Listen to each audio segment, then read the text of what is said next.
Family ચલિયાન કોચિંગમાં આપ સૌનું હાર્દિક સ્વાગત છે। ધોરણ 12ની સેકન્ડ એક્ઝામનું પેપર લેવાઈ ગયેલું છે, તો આપણે સેકન્ડ એક્ઝામના વિભાગ સીનો દાખલા નંબર 39 સોલ્વ કરીશું।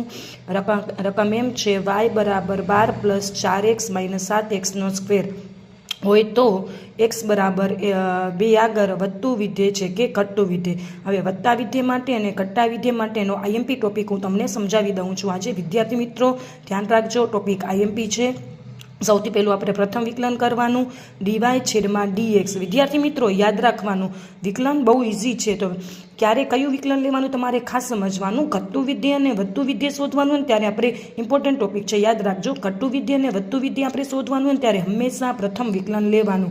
તો dy/dx કૌંસમાં લખશું ડી કૌંસમાં, જે આપણને y બરાબર સમીકરણ આપેલ છે આખો લખી નાખવાનો ભાગ્યા dx।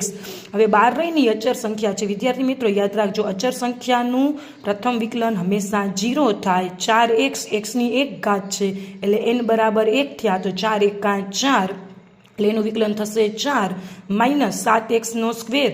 તો 7 તો સહગુણકમાં છે ને, xનો સ્ક્વેર એટલે n 2 છે, તો 7 દુ 14 અને xની 2 માંથી 1 ઘાત જાય એટલે એક ઓછી ઘાત કરવાની એટલે 7 દુ 14x, એટલે આપણું પ્રથમ વિકલન બની જશે 4 minus 14x।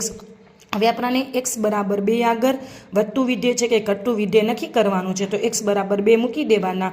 4 minus 14x, 4 minus 14 કૌંસમાં 2, 4 માઇનસ 28 એટલે 4 માંથી 28 જાય તો જવાબ આવશે 24।